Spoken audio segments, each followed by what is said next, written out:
OK Goes and the Adjacent Possible tour starts this week to support their new album, which to me has a super hopeful name, all about all the options available to us if we're just open to making a move in any direction. I also feel this is visualized in their latest video, Love. I've got bassist Tim Nordwind from OK Go, who can tell me what was really going on. Tim, thanks for taking the time to talk about the new album. Yeah, thanks for speaking with me. OK Go was created in '98, 26 years ago, and now you have 5 studio albums, 7 LPs, 2 live albums, 29 singles released, 12 compilation appearances, and several awards for ingenuity and creativity. Your newest album came out just 10 days ago. Before that, your last album came out in 2014. Why don't you just start from there and tell me everything that's transpired in the last 11 years? Oh my gosh, that's a big question. Yes, so we put out our fourth record, Hungry Ghosts, in 2014, and then we made, oh boy, like 6 or 7 videos for that record, all of which took anywhere between 3 to 6 months to make. And when we weren't making those videos, we were on tour nonstop, basically. So, most bands put out a record and tour it for a year and then go back into the studio. We're, I guess, a little different in that we tend to like promote one record for 3 to 4 years because we make these insane videos that are attached as these like crazy art projects to the album and stuff like that. So basically from 2014 to like, I don't know, early-ish 2019, we were touring and making videos. And we started slowing down in 2019, but we sort of resurrected a new type of show for the band that we were doing in performance art centers where we live score our own videos, essentially, which basically means it's sort of a theatrical and cinematic experience where there's a big movie screen behind us and we're sitting in front of it playing the songs that go with the video. And it's an all ages event, and it's a chance to kind of sort of chronologically go through all the videos and music that we've done throughout the years. So like in 2019, we were starting to go around to performance art centers and put on what feels a little bit more like a cultural event than a rock show, Mm-hmm. uh, and had sort of focused some time and energy on that as we were then starting to sit down to write the beginnings of what became this new record and the Adjacent Possible. Around that time, a couple of the guys in the band had kids. Then there was the pandemic. Then we all started kind of doing individual projects while while also sending demos to each other. But Damien and his wife Kristen directed a film. I acted in a film.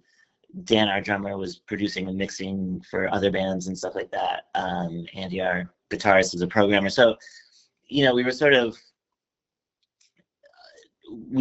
sort of like checking out other things in the world, but all the time still in touch with each other. And in 2024, we finally got to a point where we could just focus on finishing the record. And at that point, I think we had somewhere around like 20 songs that we whittled down to 12 or 13 that we like finished and finally released. That's kind of how we get to 2025. And I really appreciate you actually delving into all of that history for me. I was going to ask you, when did you start to see the bubbles of opportunity in front of you for this new album to come together? When did you see that, oh, this was going to happen? But I think you answered it was 2024 then. Yeah, I mean, by 2024, we had several months of being in the studio together. We produced this record ourselves this time, just at like a home studio. Yeah, we just like, this is the first time I think where we've sort of scheduled other things outside of the band, or factored other things outside of the band into our own band schedule, You mean like Ron So Persky?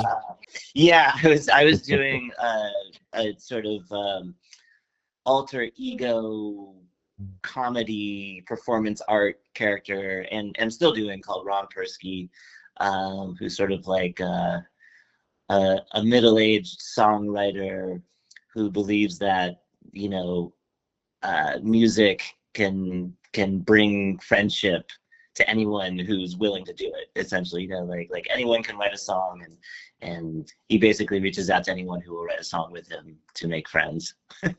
So I was spending a lot of time on that as well.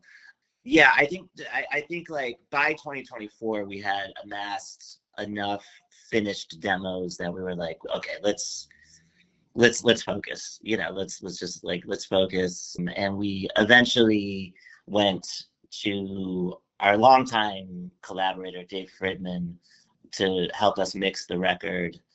Dave's, if you don't know him, like, he's produced our last two records, and he's known for his work with like Flaming Lips and MGMT and Tame Impala, Vampire Weekend, bands like that. So we went to his studio, which is in sort of like northwest. It's like outside of Buffalo, essentially, in New York, and spent a couple of weeks there.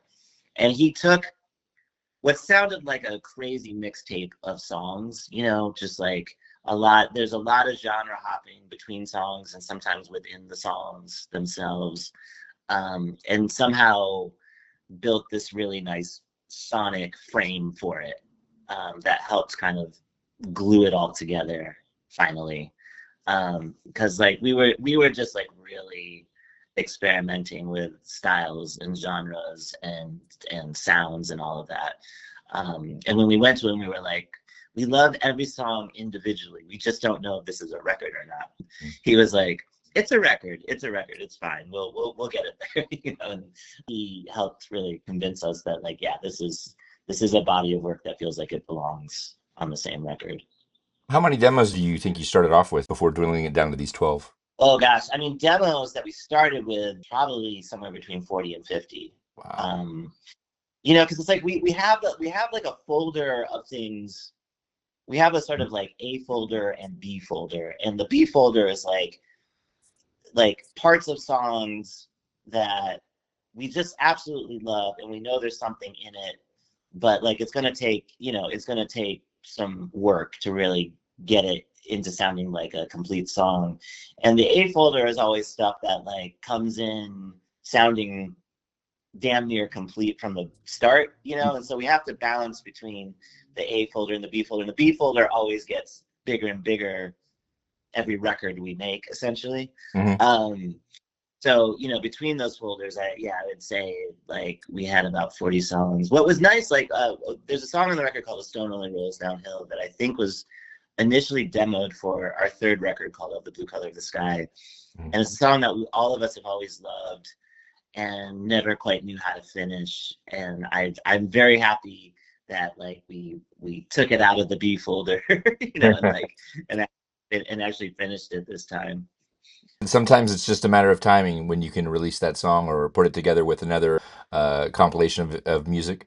Yeah, for sure. And I mean, some of it is like there were these demo lyrics that were attached to it that just,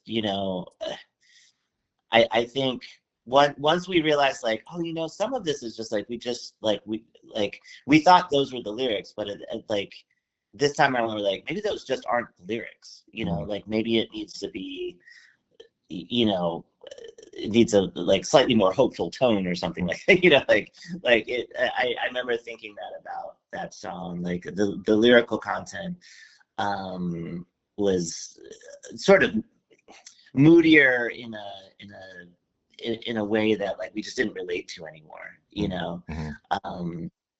sounded like the thoughts of someone younger than what we are now, and so like just having the opportunity and the perspective to kind of understand that, and then to be able to like come to it with like a fresher mind, I think was super helpful. Well, yeah, I mean, over the years, you start to evolve and you start to mature, and the sounds Yeah. and the lyrics all kind of need to go in that same direction. With that in mind, how have your goals changed since founding OK Go?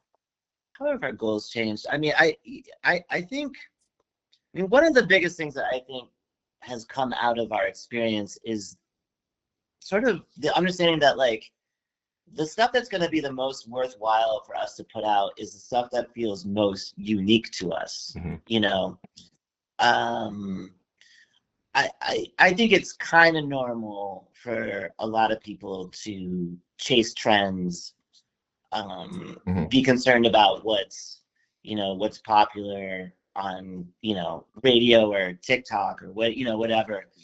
Um, and I think we've become much more comfortable with kind of like actually tuning most of that out for ourselves Hmm. and just being concerned with like what is the thing we can make that is going to feel and sound like only we could have made this. And those are the things that I think maybe we used to run away from that a bit because we felt like, I don't know, like even though it came out of us, we felt like, yeah, but we can't do that because we don't make that kind of music, Hmm. right? Hmm. Like we're supposed to make a different type of music. And we have shed all of that kind of like second guessing when it comes to songwriting now. And that's a really, really nice place to be. And I think like maybe the experience with the videos has sort of taught us that about our music, that like that the closer it can feel like it's coming straight from us, the better off we're probably gonna be. Yeah, I think that's actually a really great take on the position that you're in. You guys have the Mm. ability to really make sure that creativity comes first and making sure then Yeah, that it's as earnest as it ever was. yeah. And I think that is, you get that from kind of being comfortable and having some success behind you to know that, you can now loosen the reins a little bit on it and just work together creatively. And I mean, if it isn't evident in your songs, because I know the music comes first, you put those together Mhm. first, and then we start making these videos. And my family, we love the music of OK Go, and whether we've seen the video or not. But it is far far easier for us to share the Mhm. music if we're like, hey, you got to check out this video. You're not going to believe this. Sure. And for us, that is 5,000% okay. You know what I mean? It's like we made the music, we made the videos. Mhm. So it's like Mhm. it, it's all coming from us. Mhm. And so we're happy however people want to share it, basically. And I think we know that probably more people have seen the videos than have like sat down and listened to the record, but that's okay. I mean, either way, they're hearing the song. So um, that's I don't know. That's modern. I guess that's just the weird postmodern world we entered into 26 years ago, basically, and it's just gotten more and more like that as time has gone on. Well, yes, but I also say no because people, if they know OK Go, they expect a Hmm. video. You guys took the time to go ahead and make videos before this album released. I don't know if you've done that in the past or not, but Yeah, people. that's a very that we've always that's an interesting point actually, and one that like we desperately wanted to change this time around. Like we wanted to have a video at the beginning of the Mhm. record. We never had that before. The other thing, though, is, and this is why I say no, is no one still 26 years later does it like you guys do it. I know that everybody wants to put a label on what kind of music you are or what you're doing or whatever, but that's, I think, the beauty of what you're able to do is to explore new boundaries all the time. Yeah, I mean that I think that's what keeps us very, very interested in what we do. I think we would be incredibly bored if we had to sort of follow one formula for our entire career. That works really well for some bands, and I think for some bands that's like all they want. Hmm. Hmm. We're just not those types of people, I guess. Yeah, we want to be able to explore whatever gets us excited on any given day. And luckily, I think the one of the beautiful things about, I guess, how uh, we came to be known is that all that's ever really been expected of us is that we kind of make insane insane things, you know, like what's expected of us is that we chase and challenge ourselves and sort of uh, pull emotion, you know, or find emotion and connectivity anywhere we can. And that's for us, that is like, that feels very open-ended and very exciting. And we're kind of lucky that that's all that's really ever been expected of us. From a listener's perspective, it's also very exciting to just even have the anticipation of knowing what you guys are going to come up with next. So I got to tell you, we really appreciate it. That's Thank awesome. thank you so much for your time. OK Goes and the Adjacent Possible tour starts this week. I'm going to see you on the 27th at the Agora in Cleveland. Thanks again so much for your time, Tim. Thank you. Take care.